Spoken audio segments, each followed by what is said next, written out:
ఓం నమ శివాయ. మహాశివరాత్రి మనం ఎందుకు జరుపుకుంటామో మీకు తెలుసా? మహాశివరాత్రిని శివభక్తులు ప్రత్యేకమైన రోజుగా భావిస్తారు. ఈశ్వరునితో మనసు మమేకం చేసే రోజు. అయితే శివరాత్రిని ఎందుకు జరుపుకుంటారు అంటే, శివపురాణం వర్ణన ప్రకారం లింగోద్భవం జరిగిన రోజుగా భావిస్తారు. లింగోద్భవమూర్తి అనేది శివుని యొక్క ప్రతిరూపం. ఇది అన్ని శివాలయాల గర్భగుడి వెనుక దేవకోష్టలో ప్రతిష్ఠించబడింది.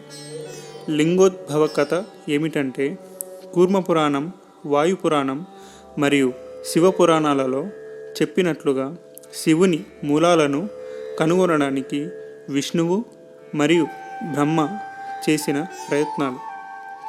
ఏదైతే శివలింగం ఇప్పుడు పూజిస్తున్నామో ఆ లింగం ఉద్భవించిన రోజన్నమాట.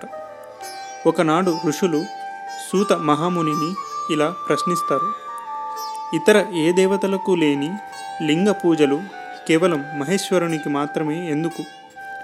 అందరూ దేవతలకు రూపాలు ఉన్నాయి, కానీ శివునికి ఎందుకని రూపం లేదు? ఆ లింగానికి అర్థమేమిటి? లింగం దేనిని సూచిస్తుంది అని మహర్షులు ప్రశ్నించగా, సూత మహాముని లింగోద్భవ గాథని తెలియజేస్తాడు. విష్ణువు నాభి నుండి ఒక కమలంలో బ్రహ్మ ఉద్భవిస్తాడు. నేను ఎవరు? ఎక్కడ నుండి వచ్చాను? నా మూలం ఏమిటి అని బ్రహ్మ జిజ్ఞాసతో ఆలోచిస్తాడు. అది తెలుసుకోవడానికి ఆ కమలం యొక్క మూల స్థానం వెతుకుతూ చేరుకుని అక్కడ యోగనిద్రలో శయనించి ఉన్న విష్ణువుని చూస్తాడు. విష్ణువుని గమనించిన బ్రహ్మ తానే సృష్టికర్త, అందరికంటే గొప్పవాడని అనుకుంటాడు. దానికి విష్ణువు తానే విశ్వనిర్మాత అని సమాధానమిచ్చాడు. ఒకరిపై ఒకరు తమ ఆధిపత్యం గురించి ఇద్దరి మధ్య వాదన జరిగింది. అప్పుడు వారి ముందు ఒక పెద్ద అగ్నిలింగం కనిపించింది. దాని నుండి జ్వాలలు బయటకు వస్తున్నాయి. అది చాలా ప్రకాశవంతంగా ఉండటం వలన వారు దాని పైభాగాన్ని లేదా క్రింది భాగాన్ని చూడలేకపోయారు. బ్రహ్మ మరియు విష్ణువు ఆశ్చర్యపోయి ఇది ఏమిటి అని అడిగారు. ఆ అగ్నిస్తంభం నుండి నేను శివుడిని అనే స్వరం వచ్చింది. మరియు వారి పోరాటాన్ని పరిష్కరించడానికి భగవంతుడుగా శివుడు తన అనంతమైన అగ్నిస్తంభం యొక్క ఆది అంతం కనుగొనమని వారిని సవాలు చేశాడు.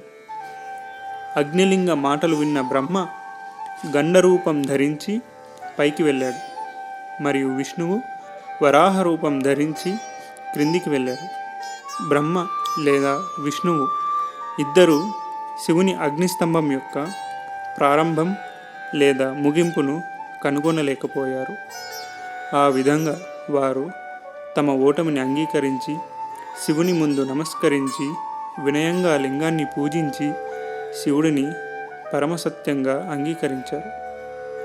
ఈ కథను లింగోద్భవం అని పిలుస్తారు. అంటే లింగం యొక్క ఆవిర్భావం. లింగోద్భవాన్ని మహాశివరాత్రిగా జరుపుకుంటారు. కాబట్టి హిందువులు మహాశివరాత్రిని లింగోద్భవ శివుడిగా జరుపుకోవాలి. అది శివుడు అగ్నిలింగంగా మొదటిసారి కనిపించిన రోజు.